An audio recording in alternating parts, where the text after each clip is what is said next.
بسم الله الرحمن الرحيم. Minta nasihat agar tetap istiqomah dalam menjalankan takdir sampai ajal tiba. Jazakallahu khair. Baik. Assalamualaikum warahmatullahi wabarakatuh. Waalaikumsalam Salam. warahmatullahi wabarakatuh. Istiqomah di atas apa tadi, Pak Budi? Walau Ustaz kurang jelas, mungkin beliau lagi sakit Ustaz. Bisa istiqomah tetap sehingga ajalnya menjemput. Iya. Jadi seorang itu ketika sedang sakit atau pada kondisi kurang sehat, kadang ada hal-hal yang perlu dijaga dan dipelihara. Di antaranya adalah selalu menjaga berbaik sangka kepada Allah. Dia selalu berbaik sangka kepada Allah. Ada dosa-dosa kita khawatirkan, kita mohon ampun darinya, tapi kita juga berbaik sangka kepada Allah. Allah itu maha merahmati hamba-hambanya, maha luas rahmatnya, membuka pintu tobat bagi siapa yang bertobat. Kalau dua hal ini dijaga oleh seorang hamba di kondisi dia sakit, dan dia dijemput oleh kematian di kondisi itu, maka itu tanda husnul khatimah. Tanda husnul khatimah. Dan seorang apabila ingin istiqamah, pokok istiqamah itu adalah dia menjaga diri di atas keimanan. Itu yang pertama. Yang kedua, dia memelihara tauhidnya, kemurnian ibadahnya kepada Allah. Tidak pernah berbuat kesyirikan.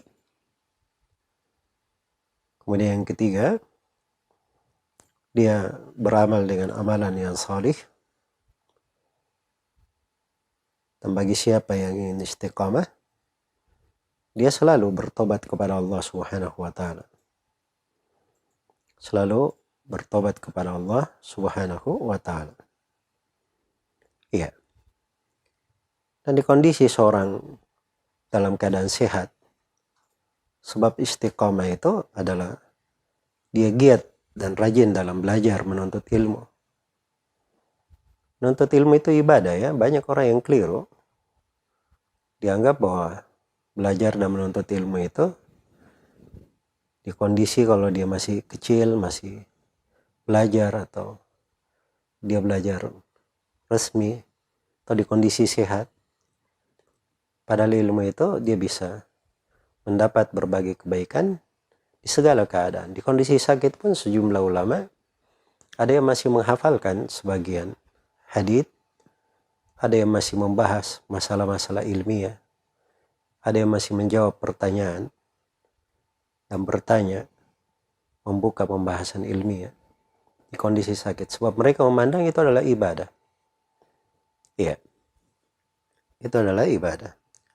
Karena itu ada seorang ulama yang di saat sakaratul maut dia masih bertanya tentang masalah ilmiah. Kemudian ketika beliau ditanya, kamu dalam keadaan berat seperti ini masih bertanya tentang itu.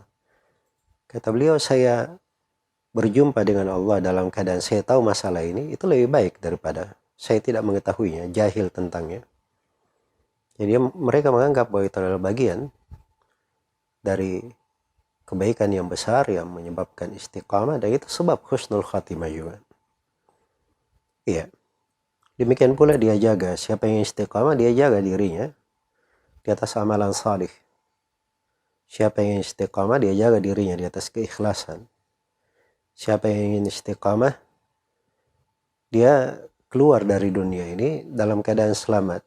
Selamat hatinya, tidak menyandang kesyirikan, tidak menyandang dengki, dan selamat dirinya, lisannya, tidak mengganggu manusia, tidak mendolimi orang-orang. Semoga Allah Subhanahu wa ta'ala memberikan kepada kita semua istiqamah di atas Islam dan sunnah di kehidupan dunia ini, di sakaratul maut, di alam kubur, dan di akhirat kelak ketika kita menghadap kepada Allah. Dan semoga Allah menganugerahkan kita semua husnul khatimah dan kelezatan hidup setelah kematian dan keindahan berjumpa dengan Allah Subhanahu wa ta'ala. Innahu waliyudzalika wal qadiru alaih.